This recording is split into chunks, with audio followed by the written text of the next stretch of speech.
رسالة هامة لشعبنا السوري العظيم لازم يعرفها، على الجميع لازم يعرفها. حتى تعرف وين الطريق ماشي. شو لازم نتصرف كشعب سوري بهيك وقت. ضروري تتابع هذا الفيديو كامل لأنه كل معلومة فيه جدا مهمة، ويا ريت تشاركوا بقدر المستطاع حتى نحافظ على بلدنا، حتى يصل الوعي لكل الأفراد البلد ويعرفوا شو اللي عم يصير فينا تماما. نحن الآن بمرحلة انتقالية مهمة جدا وخطيرة جدا، لنرجع نحيي فيها بلدنا، لنرجع نحيي فيها شعبنا، لنرجع نعمرها للبلد. فواجب علينا النشر والتوعية بتفاصيل مهمة حسب تجربتنا لسنوات وخبرتنا الماضية مع هيك نظام مجرم. طبعا أنا من الناس اللي تحاصرت 5 سنين، 5 سنين تحاصرت، انقطعنا من كل مقومات الحياة من قبل هذا النظام المجرم، يعني عنا خبرة فيه، صرنا نعرفه منيح. النظام السوري الخبيث بينقسم لقسمين، تمام، لقسمين. قسم يلي هو الجيش العسكري والقسم يلي هو المخابرات. طيب يا شيخ بلال، الجيش العسكري والأسد خالص أسقطناه، خلصنا من ظلمهم، حلو الكلام. طيب السؤال، المخابرات والمخبرين يلي كانوا عنا بالبلد تابعين للنظام وينهم؟ وين اختفوا؟ وين اتبخروا؟ هذا الشيء اللي بدنا نعرفه. المخابرات ما زالت موجودة بيننا. اللي ما بيعرف شو هي المخابرات السورية، هي المخابرات السورية التابعة للنظام الأسد المجرم، هي أقوى مخابرات على فكرة عالمية، أقوى مخابرات عالمية من ناحية الحقارة، من ناحية القذارة، من ناحية الإجرام. يعني نحن ما عنا جهاز مخابراتي أمني قوي تابع لغير دول، لإسرائيل، لمدري شو، يعني عم نستفاد منه كدولة. نحن النظام جهاز المخابراتي عنا تبع الدولة السورية فقط للشعب وعلى الشعب فقط، هو مصنوع الجهاز مخابراتي فقط على الشعب. يعني إذا واحد جاب سيرة الأسد بيختفي، إذا حدا حكى كلمة على الدولة، إذا حدا حكى بالسياسة، لك إذا حدا حتى قرأ له كتاب تاريخي صحيح أو حدا قرأ له كتاب ديني، هاد كله بيختفي. هو وعيلته بتهمة الإرهاب وبيتمارس عليهم أشد أنواع العذاب والقتل بالسجون، ولا حدا بيسترجي يسأل عنه مجرد سؤال، لأنه مجرد يسأل عنه كمان بيختفي هو كمان، إنه بيصير مثله أو تابع له.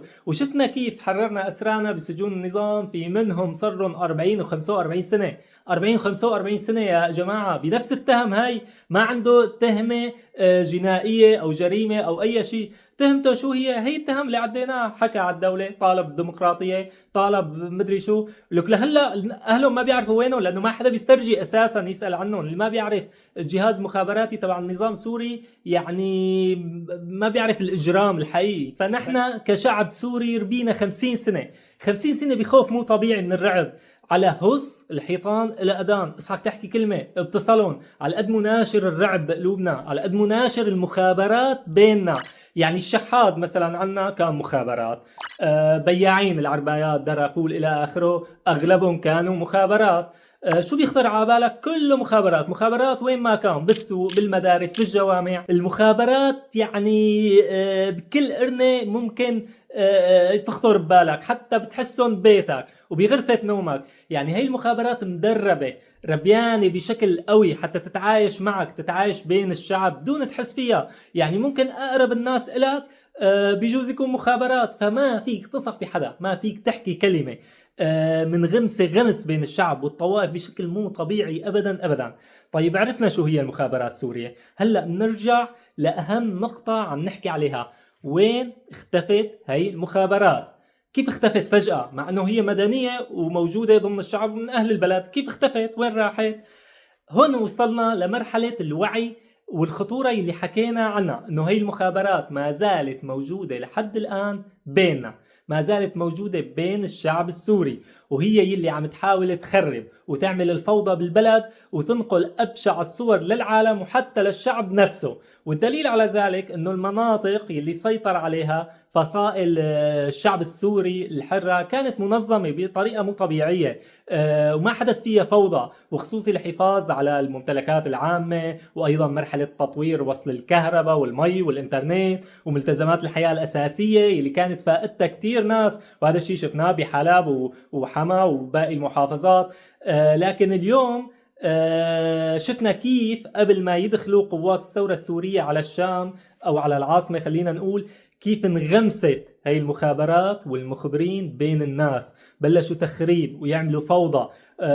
وهلأ لما وصل الحمد لله الجيش السوري الحر بلش يتعامل مع هاي الفوضى ويضبطها بنظام مؤسسات ناجح. يا جماعة هاي الممتلكات إلنا، ممتلكات الدولة إلنا، مو لبيت الأسد حتى نخربها. هي يعني في ناس مفكرة هي الممتلكات لبيت الأسد، هي الممتلكات إلنا لدولتنا نحن الحرة. وأي شخص بده يخرب ويشوه صورتنا أمام العالم أنا متأكد إنه من حسالة هذا النظام السوري. والدليل إنه نحن كثوار ليش طلعنا ضد النظام؟ طلعنا من هذا الفساد تبعه، فأكيد ما حنعمل نحن نفس الفساد أو نعمل مثله. طيب شو السبب وليش هيك عم يعمل النظام المجرم يا شيخ بلال؟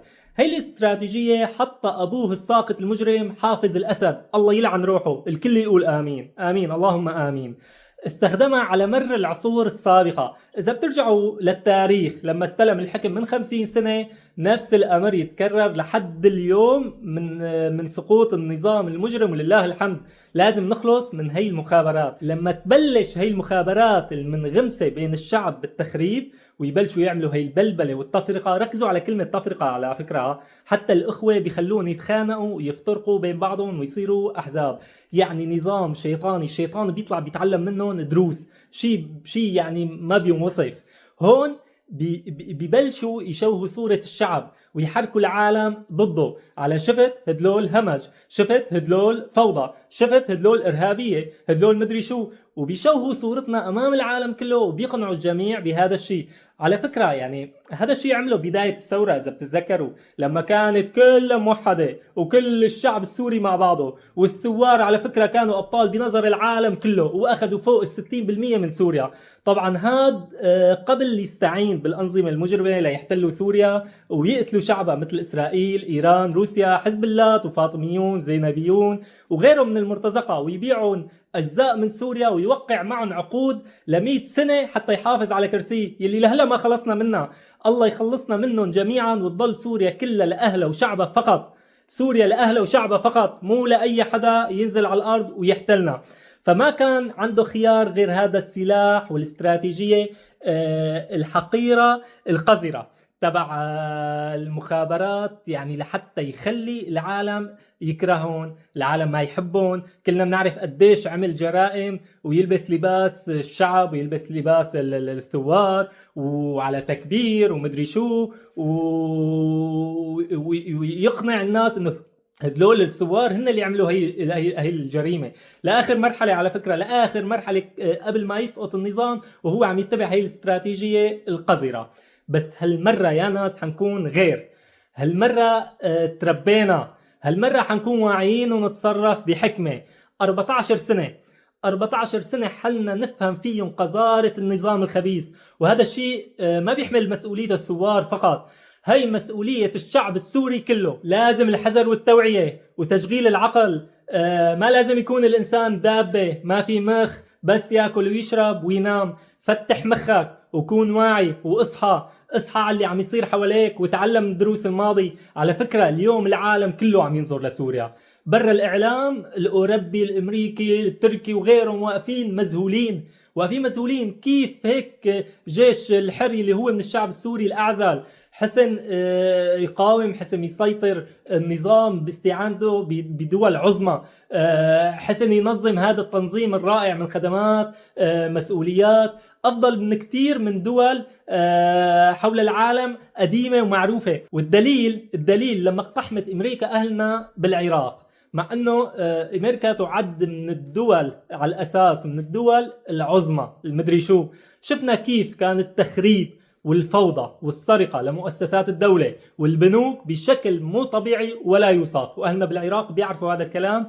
100%. اليوم ولله الحمد والفضل لله بعد هيك حرب طاحنة نسبة الفوضى فيها لا تذكر، نحن عندنا نسبة الفوضى لا تذكر أبدا. فخلينا نكون واعيين، خلينا نكون صاحيين، ما نسبح لهي المخابرات الحقيرة القذرة تخرب بلدنا.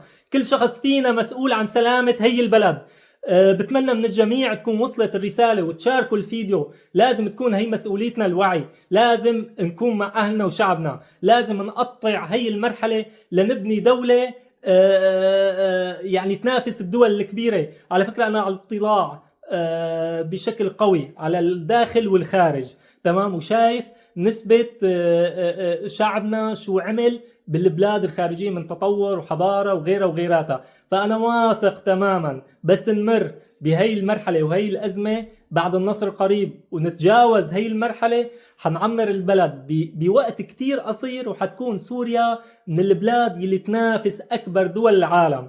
فإن شاء الله خلونا نكون إيد واحدة، خلونا نجمع الرأي والأفكار، خلونا نكون واعيين، خلونا نكون صاحيين وصاحبين مسؤولية. سلام.